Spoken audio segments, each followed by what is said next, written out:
Welcome to video 12.1, focused on the costs of modern warfare. This is a Jeffrey S. Lantis production.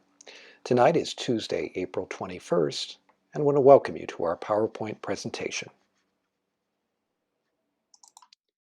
The first PowerPoint slide provides just the briefest of overviews of the issues that we'll talk about in more detail tonight, including connections to our readings that are very helpful and interesting for foundation. Then our discussion of some of the statistics and data, especially from the Hannah Fisher piece on U.S. military casualties in the modern war on terror. And set up and frame our viewing of a film tonight called Alive Day Memories. Before we go further, though, I want to remind you about some class business, and that includes the ongoing assignment for you, that critical essay on heroism in film. The prompt provides guidance for you on how you can develop a really interesting, creative, and critical essay that makes connections between a film of your choice, practically any film you find interesting, with a few caveats, and themes and theories we've discussed in class so far. I hope that that's going well for you, and as always, I stand ready to field any questions through an office hour style discussion or a quick email if you need to clear anything up.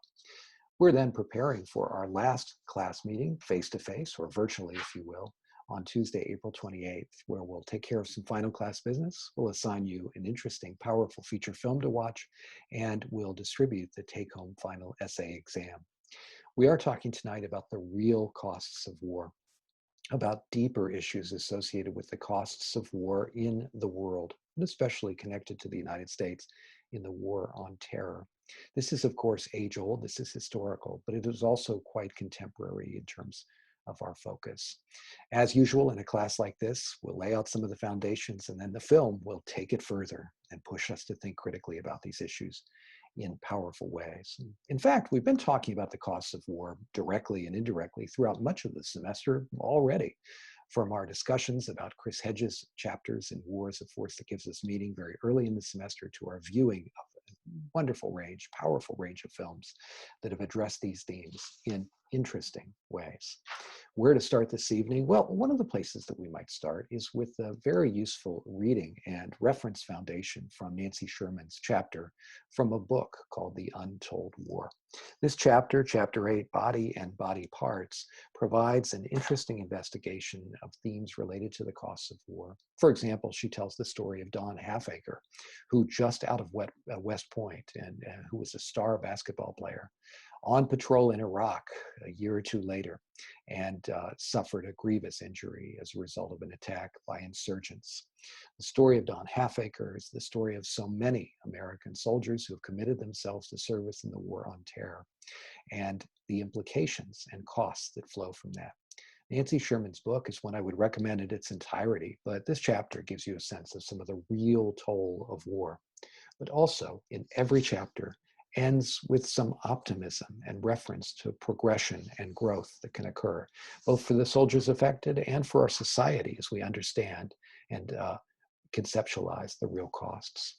In Nancy Sherman's The Untold War, she develops a series of interesting points. And certainly one of them is highlighting the fact that more and more US soldiers during the modern war on terror have been surviving devastating wounds due to improved medical care. Much improved, much more efficient and rapid medical treatment allows many soldiers to survive even serious attacks. And they describe this as kind of the golden hour, right? Getting beyond that hour immediately after an injury, surviving and beginning to recover.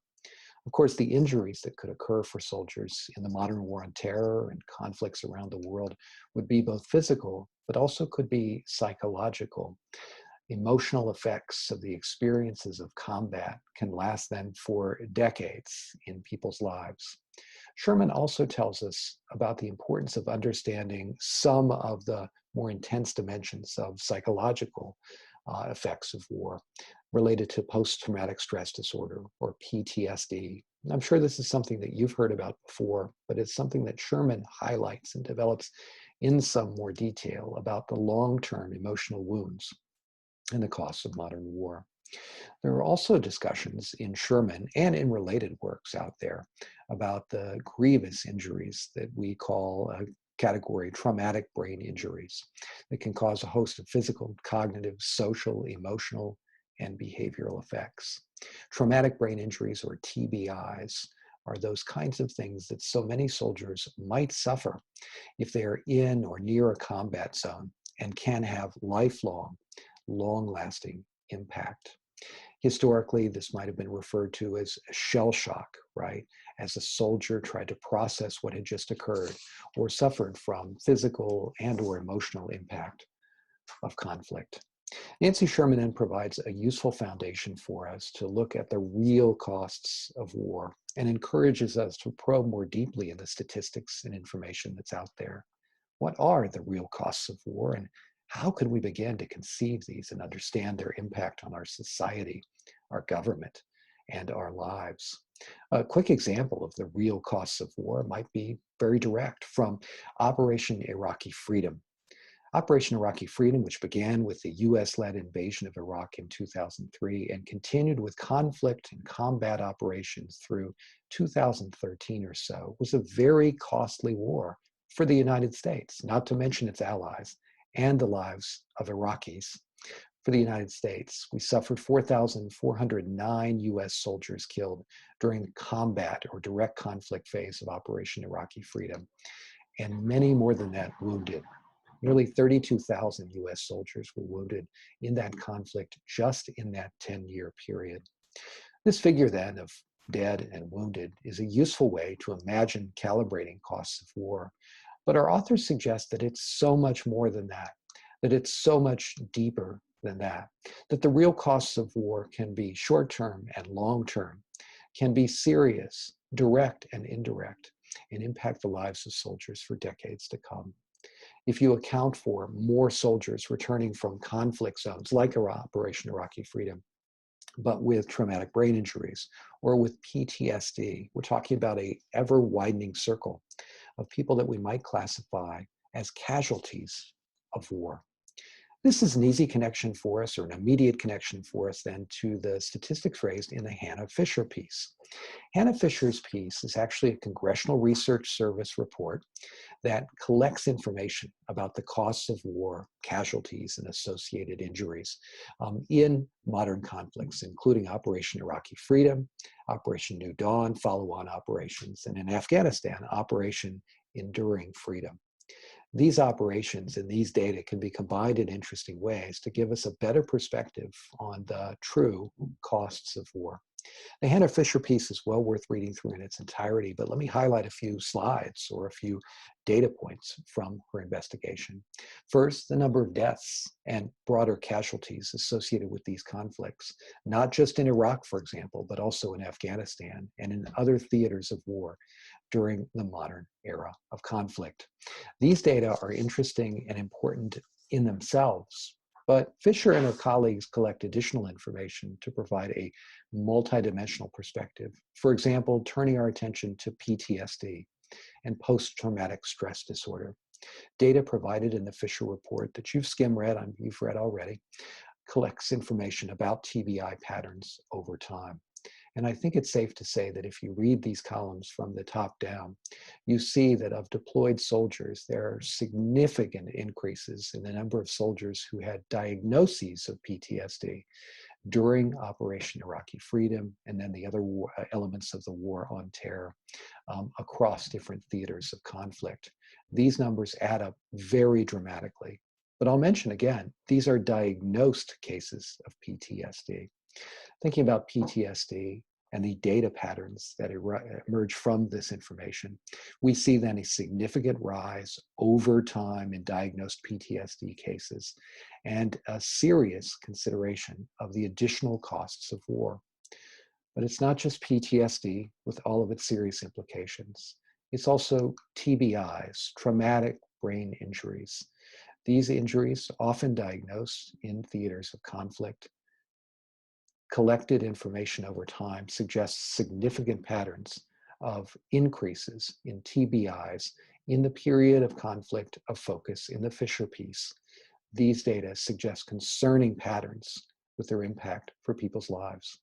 A different way to look at the TBI data would be to look at those diagnosed cases in different categories, from mild to moderate to very severe, to a not classifiable category. These TBI data suggests that a number of soldiers then have suffered very serious effects of conflict. There are also other data collections which show some of the real costs of war. I'll mention one which is relevant to the film we're about to watch, and that is individuals with battle injury amputations by service. Now, these are tough statistics. This is tough to imagine, but these are representative of some of the real costs of war. Battle injury amputations by service have been significant in the modern war on terror. And as you look at these data, I'll also remind us that we're not just talking about data points, right, or numbers on a screen. We're also talking about real lives. I'll mention as well that I know of at least 2 College of Worcester students, graduates from the College of Worcester, who served in the war on terror and suffered amputations as a result of injuries in those conflicts. So this is real and has significant implications for individuals, including individuals that we may know or know about. Finally, one more mention about with regard to the data that we're talking about here, and it's a reference back to our discussions of where soldiers come from and the Amy Lutz article that we read several weeks ago.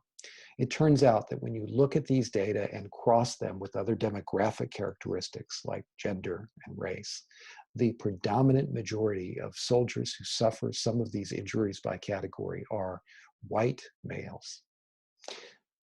This then serves as good foundation and preparation for our exploration of these themes in more depth this evening. I want to ask you, following this video, to view the documentary Alive: Day Memories. This is a 2007 documentary put together by James Gandolfini and the folks at HBO, who are able to construct powerful personal narratives of the true costs of warfare. These stories and vignettes provided in the documentary are things that will draw you in and things that one may never forget. These are personal stories, stories of courage and bravery, stories of commitment, stories as well that are a window into the military mind, a reminder for us about those who go to war and what their motivations and mindsets might be. This is likely a film you won't forget. This documentary is available on several platforms, and I hope you'll find it engaging.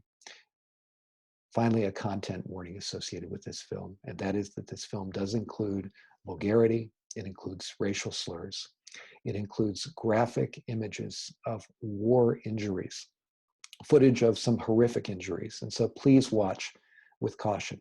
But you'll also see, like the Nancy Sherman piece, that the broader message here is one of hope and optimism, one of dedication and commitment, that in spite of incredible adversity, these soldiers and their families are returning to normal life and making progress and efforts in those directions. I hope you'll find this film as engaging as I have, watching it many times over these years. As always, thanks for your attention. Feel free to contact me with any questions or issues by email, and I wish you good luck. Thanks.